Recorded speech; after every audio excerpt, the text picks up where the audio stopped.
showing you. So take a look and then we'll come back to Facebook and other social media platforms.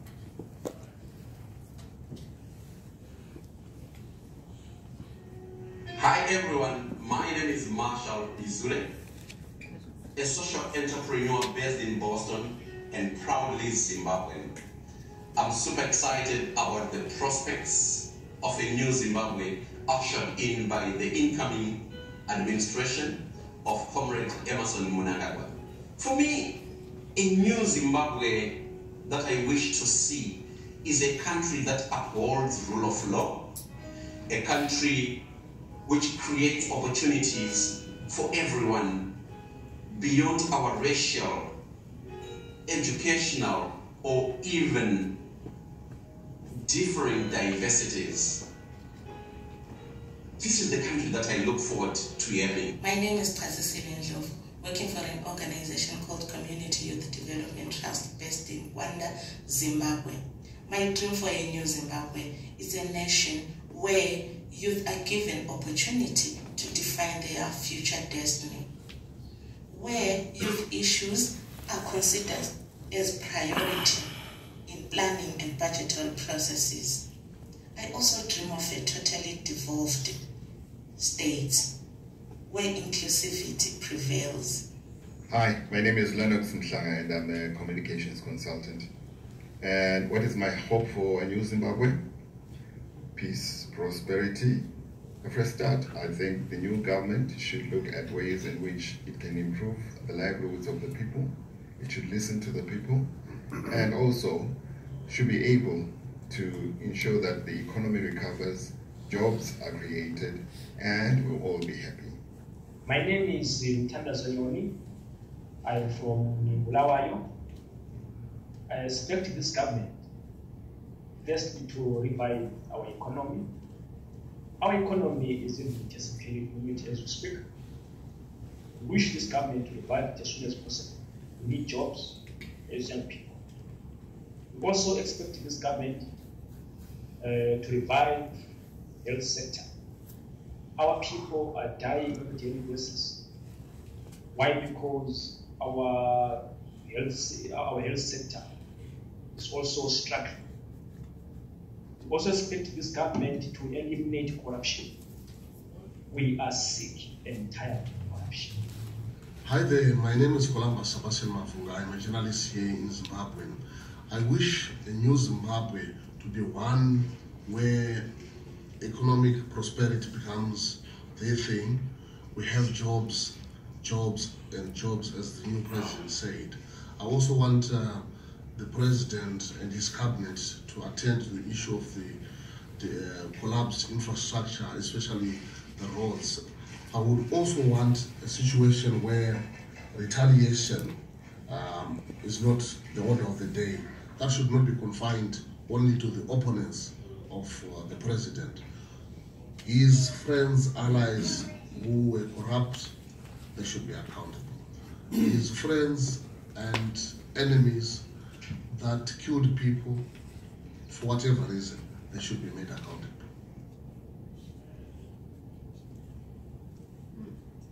I think that's our last contribution right there, and I will take over now to Facebook.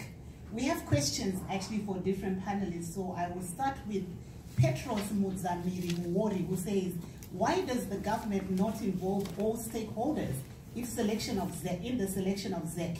Why is it a monopoly of ZANU-PF alone? That's for you, Dr. Frank Guni. So while I'm reading the others, you can think about your response. And I have a lady here who wrote, Sandra Zodwa Denenga says, great, smart lady. She's speaking about, this is from the AU. And then she says, we want to listen to facts on the panel, please. Opposition, tell us what your plan is. Why should you have my vote? So that's for you, Mr. Moyo. And we have Nigel Madondo who says, well, he writes it in Shona, but I will try to translate. Petros Mudzamiri again says, why don't you give this president a chance? And I'll also take some from our Ndebele page. There is Sakile Lili Ne, who says President Mnangagwa should apologize for all the atrocities committed by the former president. And we have also Antoni Mubaiwa, who says the Electoral Commission is a puppet of ZANU-PF. So back again to you, Mr. Guni. There are a lot of concerns about that. Lucia Stella Mabugu says, can we please hear more about what the plans of the opposition are regarding why people should vote for you as the opposition? I haven't yet got anything from the youth, but I will come back and read some.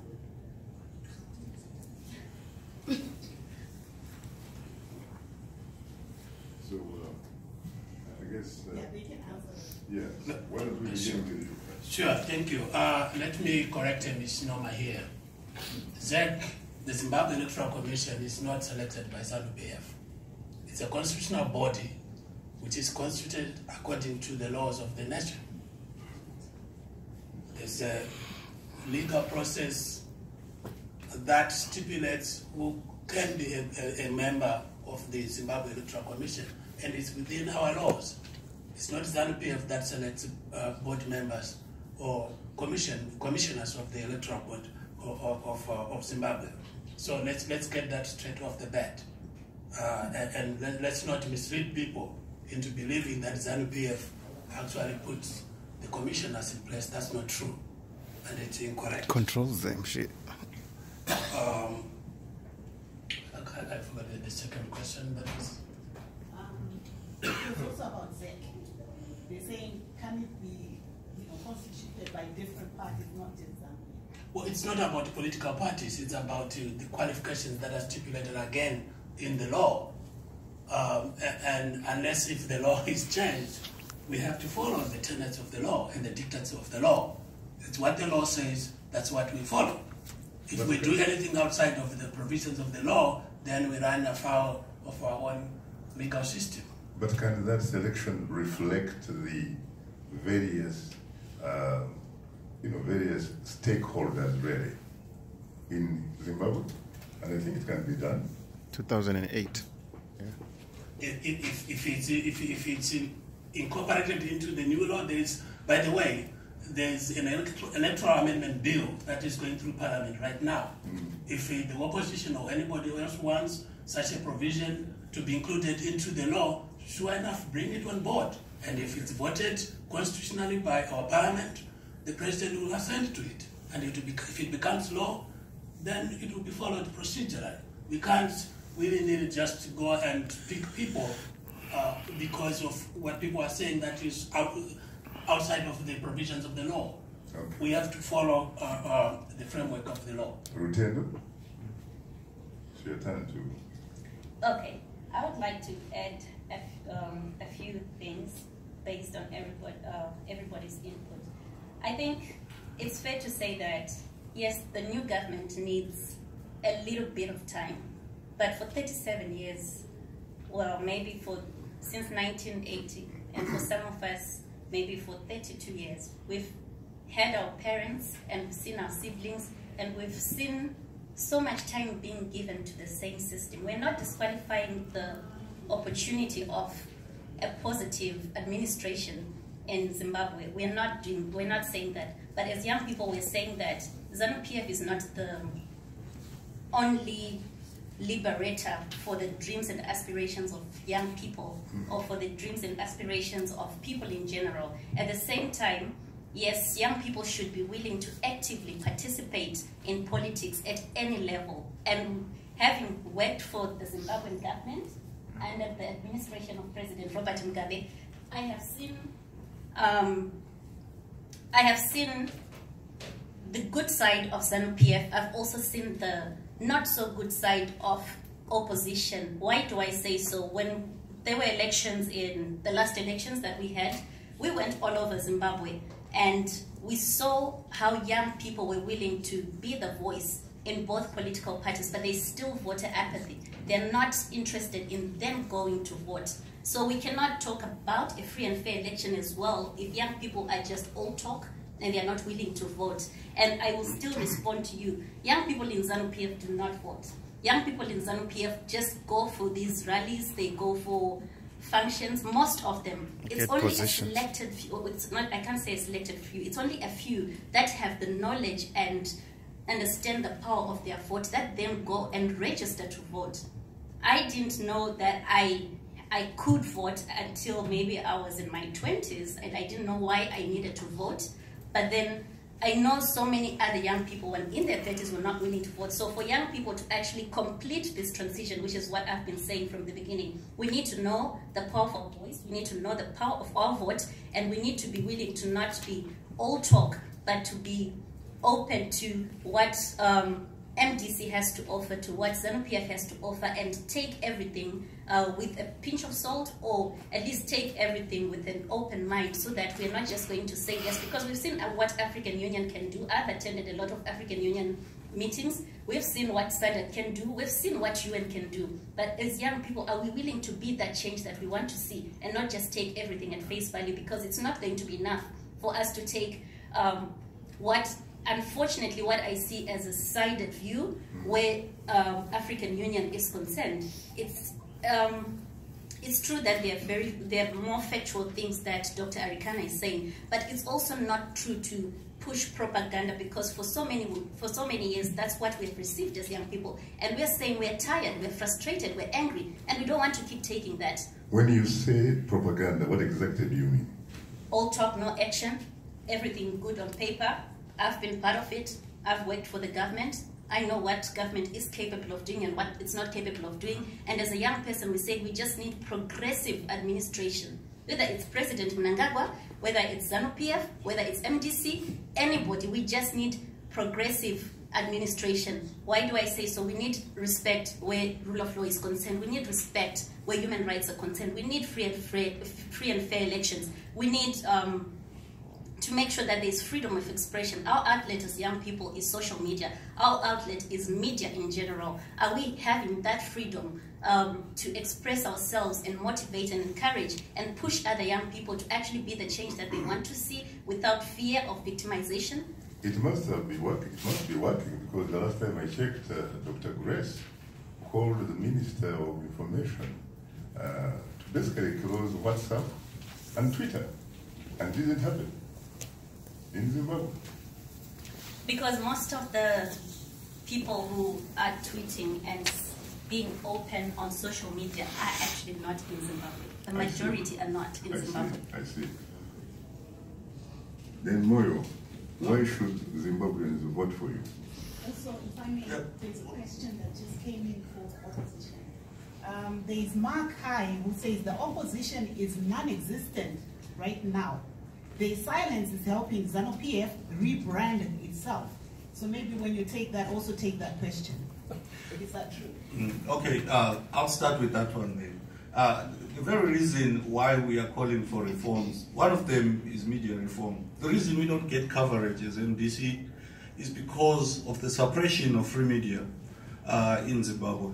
Our existence is there, but our message is probably not being aired for everybody to hear or listen. There's Voice of America, which we are thankful for, because it's the only one that probably is unbiased in Zimbabwe. When you talk of radio, when you talk of TV, the state TV itself does not at all cover any MDC events. You say the Voice of America is unbiased? Well, in my opinion, it's not. Obviously, the Zimbabwean authorities do not think so. It's very rare that you actually succeed in getting a government representative to come on the shows. Well, because they don't end like the fact that you're unbiased. They want you to be biased, like what they do in Zimbabwe. So if you're not biased towards them, then they're not going to invite you. Now, going back to... What about if you are biased towards the truth? ZANU does not know any truth. That's for another topic. Going to address my brother here on ZEC to start off with.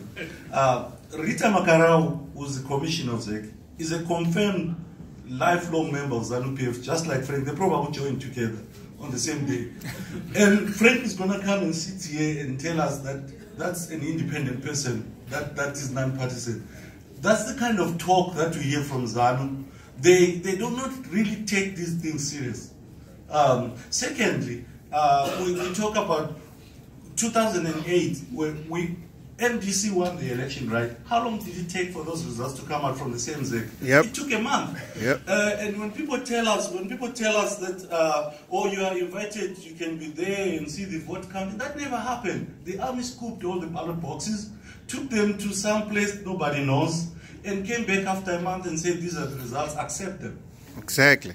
And so when we have a situation like that, and then people want to force these things down on us and say, accept because that is the law, that is how Makarawi is there because she was chosen by the people. This is all a fallacy, which leads me to the point that the sister raised here about voter apathy, especially amongst the youth. The youth have realized that what is the point? Why waste my time to go and vote when my vote is going to be stolen? Hence, there is a need for electoral reforms to be done now, immediately, before we even go to the election. Because that way you're going to win the hearts and minds of the young voters because they will know their vote is going to count for something. And then finally, to address the question on what are our plans as MDC. We have a blueprint that is out there, which unfortunately now Mnangagwa has borrowed temporarily. Because all the things he is talking about right now are things that are on that document. It is called JUICE. It talks about employment and how we're going to bring jobs to Zimbabwe. It talks about investments, on how we're going to bring investors, how we're going to bring foreign investment into the country. It covers a wide spectrum of the problems that we are currently facing. Our road networks, our hospitals, our schools. None of those government officials in ZANU-PF even attend the hospitals in Zimbabwe when they fall sick. They all fly out of the country because that's how pathetic the hospitals are. Beginning with the former president, Robert Mugabe. Exactly. And even the poison guy, he had to run to South Africa to get cleaned up. Yeah, true. Because there is no hospital, because there is no hospital in Zimbabwe that could have taken care of him. The infrastructure what happened really? It used to be one of the best, healthcare systems in Africa. We are talking ZANU-PF. We are talking of thieves here. Yeah. They live in mansions. One of them who belongs to the other faction built a $50 million mansion on a salary of less than $1,000 a month. And when you ask them, where is this money coming from? You get these answers that we get here. The crocodile will get them. Time is not our best ally. Let's go to Ambassador. I can't remember very briefly because we need to go to the audience really to ask you questions. Right. Well, let me start with the young lady. I think she made a comment about the youth and youth not voting. I think that, again, we go back to, as African Union, we realize that our future rests in our youth. A government and entity is as good as its people. That's why we, as the African Union, we realize when it comes to capacity on the continent and moving our agenda forward, we're definitely looking forward to our youth, and more importantly, we're looking to our diaspora. What really disappoints me when I listen to my brother here, Moyo, opposition, again, like the question on Facebook was, the opposition is disorganized. So you cannot just sit there and make noise when you're not organized. Articulate your agenda so people can understand where you want to take the country to. Don't just sit there and complain and complain and complain, but you have nothing to tell the people as to how you plan to change the situation that we have today. Secondly, let's look at even Zimbabweans in the diaspora. And I'm going to look at the diaspora in general as Africans. It's our frustration as the African Union. We've made the 6th region. All people of African descent living in the diaspora. This is the 6th region. The 6th region needs to organize itself. Let's look at the Indian diaspora in this country. Organized, doing amazing things in India because they understand that their sheer survival depends on their unity. Let's look at the Jews, the Irish, the Chinese, the Irish, all other ethnic groups. They're organized. Let's look at the Africans. Down to tribalism. Zimbabweans in this country, if you really want to get something done in your country and speak with one voice, if President Mnangagwa is going to say, we are going to have the Zimbabweans vote, are you even organized in any meaningful way as Zimbabweans? The answer is no. So you've got to take responsibility for what you need to do. President Kennedy said, ask not what your country has done for you, but what you have done for your country. What have you done for Zimbabwe? If you want to know what is wrong with Zimbabwe, I ask all of you, take a mirror and look at the image in the mirror and have a serious conversation with the image in the mirror, because a leader is as good as the people around them. Diaspora, we must organize and we must speak with one voice, and that is the only way we can begin to take our place in the politics, not only in Zimbabwe but across the continent. Dr. Chihombori Paul, if you were to talk to us from the deepest better part of the bottom of your Zimbabwean heart and soul, does the opposition in Zimbabwe really have the freedom to organize and mobilize really? The opposition, I do believe, has the freedom to organize, but they're not organized within themselves. They need to, first of all, make sure they're organized and articulate their agenda. We need strong opposition. We welcomed MDC when MDC started, but MDC needs to be organized. It is just that simple. Don't run away from it, my brother. Thank you. Thank you very much. Let's go to the audience. I'm here. Yeah. You can come over here.